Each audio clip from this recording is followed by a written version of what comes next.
The war in Iran is taking a heavy toll on soldiers, civilians, and the global economy.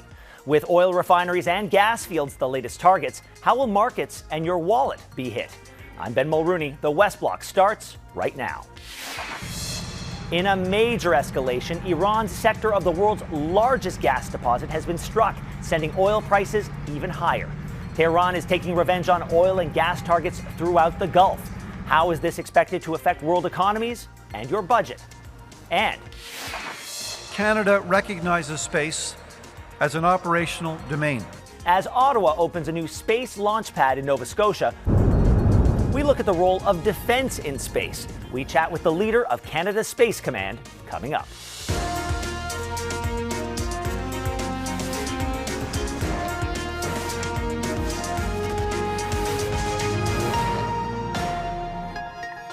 It's a dramatic turn in the Iranian war, with oil and gas targets throughout the Gulf region now in the crosshairs. The Iranian sector of the world's largest natural gas deposit was hit by Israel last week, reportedly with American approval. That unleashed a response by Iran, with Qatar's state oil giant reporting extensive damage from Iranian missiles, and Saudi Arabia intercepting an attempted drone attack on one of its gas facilities. This as Iran continues to block shipping throughout the Strait of Hormuz, already spiking oil prices, and the Pentagon asks for more money. Joining us now is Henrietta Treyz, Director of Economic Policy at Veda Partners near Washington, D.C. Ms. Treyz, thank you so much for joining us. Thanks so much for having me. This is such an important time. And first, I want to get your thoughts on how quickly oil prices and markets could potentially get back on track whenever the war does end. Even if the war ended tomorrow, the backlog in the Strait of Hormuz is 150 tankers deep. And there are wells that have been bombed. There are wells that have been shut in because of the constrained supply of tankers and any place to even put the oil that they're able to extract. Countries across the Gulf have shut in their wells. So even if the Strait of Hormuz was reopened tomorrow, we estimate that it'll take at least 200 days to get the flow back to where it was before the bombing started on February 28th. And as they expand the military operations and Iran starts bombing in the region, including to their neighboring Arab nations, there are some ports and some outlets that are going to be closed for now 3 to 5 years. So getting prices back down to the range that we had become accustomed to is going to be a months, if not years long endeavor. Well, Washington is now asking for more money for this Iran war, at least $200 billion US for the Pentagon alone. How does that measure up against, for example, the war in Ukraine? This is an enormous sum of money. Across all of the years of the war in Ukraine, we have provided about $174 billion. And that is what the Pentagon is asking for now, just 3 weeks into the Iran war. There's no limit on how many times the Pentagon can try to come back and ask Congress for more money. Another thing that's really important to note here is that just in July of last year, the Republican conference passed a bill that provided the Pentagon with an additional $150 billion. So in the last 7 or 8 months now, it's not just that the Pentagon is asking for $200 billion more to perpetuate this war.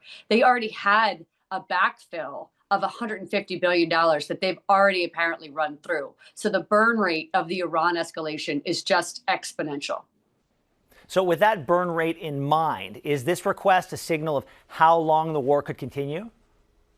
I think so, yes. I think that right now what we're hearing from Congress is that they're not going to address a war funding package this work session, which means for the next 10 days, they'll be focused on other items. And then we're going to go into a 2-week-long recess for Easter and the spring break. So sometime around mid to late April, they're really going to be turning their attention to this request that's coming straight from the White House, straight from the Secretary of Defense, to perpetuate this war. $200 billion should be months of engagement. And I think once Congress passes this legislation, that will give Secretary Hegseth the bandwidth to extend the war probably all the way through September.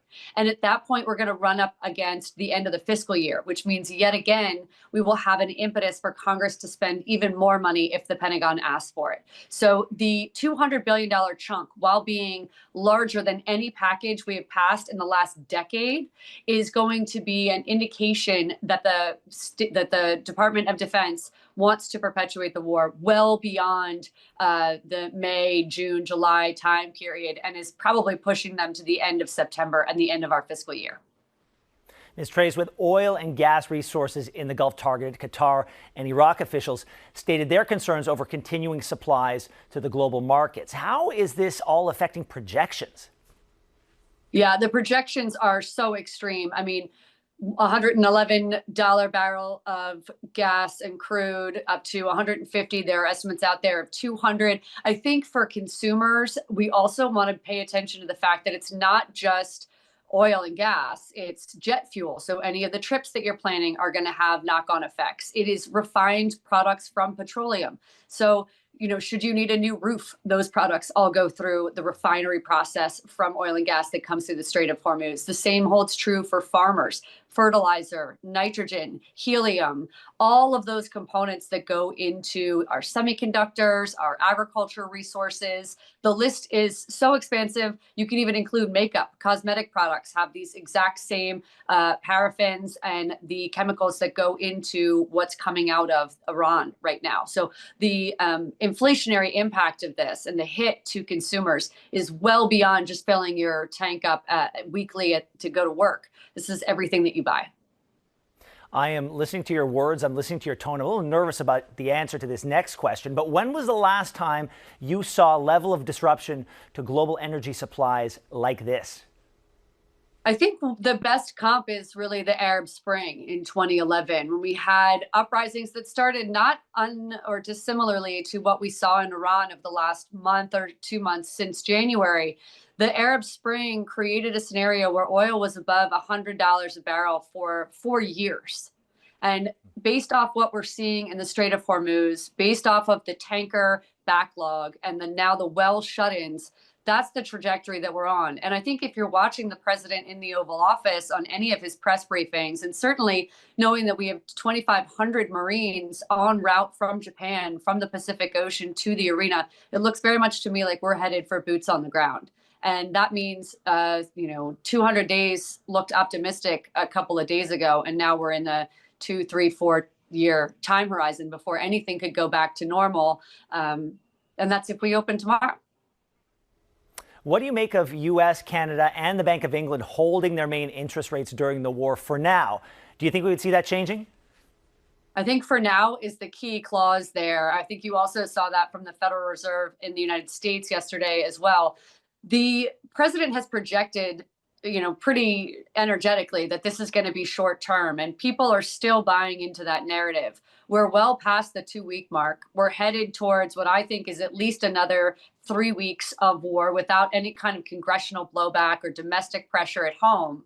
And if Hegseth is asking for $200 billion, you should know that that means months of engagement. So when you've moved entire warships and now are authorizing these 2,500 Marines that will be there, and by the next week, you're looking at boots on the ground, which is a sustained engagement in the arena. And also, if you need to perpetually keep the Iranian Guard back, that requires a perpetual presence of U.S. Navy ships in the Strait. There's also efforts from NATO allies to potentially try to open up the Strait, and that's going to mean permanent blockade prevention even after a détente is reached. And the trust level is obviously at the floor. So I think it's going to take quite a lot to keep things stable there for many months to come. My last question, what's your biggest financial concern with this war? The biggest financial concern, obviously, we're going to have massive increases to the deficit if we're getting a $200 billion request right now. And I assume that there will probably be a request that comes even after that. But for the U.S. consumer, we are spending $350 million a day more in gas than we were before the start of this war. And that's compounded across the globe. The EU and other nations are much more exposed to the Strait of Hormuz than we are. China, Japan, they've shut in their exports. They are not sharing with the rest of the world. Everybody's concerned that they need to lock down their supply now. And that creates supply chain disruptions, which drive up costs for, as I mentioned, everything from your roof to your lipstick. That's all coming under pressure now. And we're just at week 3. Henrietta Treyz, thank you so much for your expertise. Thanks for having me. And how could all of this potentially affect your wallet? Well, we're joined now by Trevor Tombe, professor of economics at the University of Calgary. Thank you so much for joining us. Good to be here. Thanks for having me on. All right, how significantly do you think the war in Iran could affect Canadians? Well, that all depends on how long these high oil prices last. Most households spend about 3% of their overall income on gasoline. And so when prices are up now about 35 cents per liter, that can add up fairly quickly. If it lasts for an entire year, just for context, that would represent an increase about $500 in additional energy costs for your typical Canadian households. And that's not even counting all of the cascading effects that would occur through supply chains, which would push prices of many other goods and services up as well. Now, at this point, how much more do you believe the spikes in oil prices could affect our wallet when it comes to things like gas, but also groceries? Well, food and groceries, these are among the most energy intensive non-energy items that we buy. It is not only about the transportation cost involved, and truckers would face additional costs, but fuel is an important input for farmers as well. Fertilizer prices are up as well, not just crude oil. And so if this 50% increase, which is what we're seeing right now, lasts, then on an annual basis could increase the cost of food that we buy for the typical household by, I estimate, about $175 for the year. And so that would be roughly about $15, maybe as much as $20 per month just from the increase in oil and fertilizer prices that we've seen over the past couple of weeks. Then you add up all the other goods and services out there, I reckon it would be roughly $1,000 as a hit to consumers' bottom line. Half of that energy and half all the rest. From a dollar standpoint, how much do you estimate Canadians could pay more for gas from a dollar standpoint? Well, that of course depends on how much you drive, but about $500 per year is my estimate of what this increase that we've seen over the past couple of weeks means for your typical households, about 35 cents per liter. And so, of course, depends on the type of car you drive and how much you drive. But on average, that's a pretty significant hit. And in aggregate, in total, for the perspective of the entire economy, that's about a $17 billion hit to Canadian consumers all in. And when you see all of these studies that say that so many Canadians are living paycheck to paycheck and so many Canadians are just 2 weeks away from insolvency, all of these costs stack up. I mean, we could be hitting a crisis point for a great many Canadians.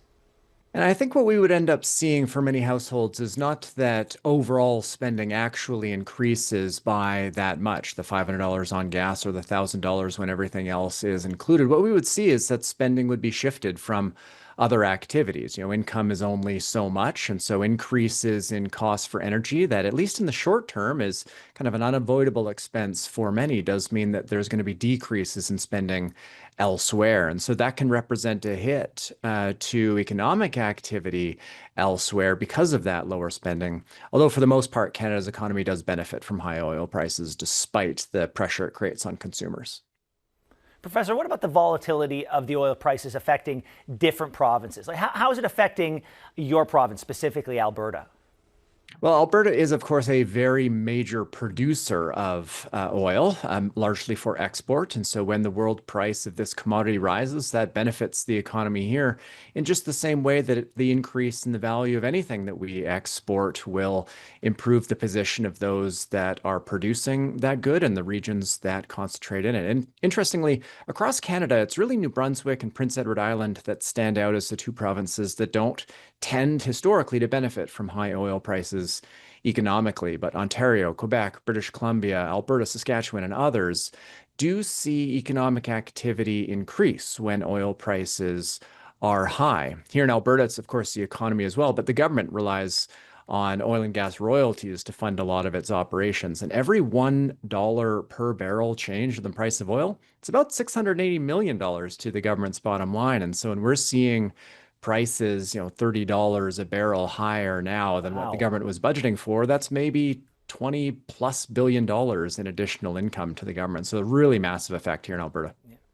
Yeah, so two sides to the coin. Trevor Tombe, great information. Thank you. Thank you. Take care.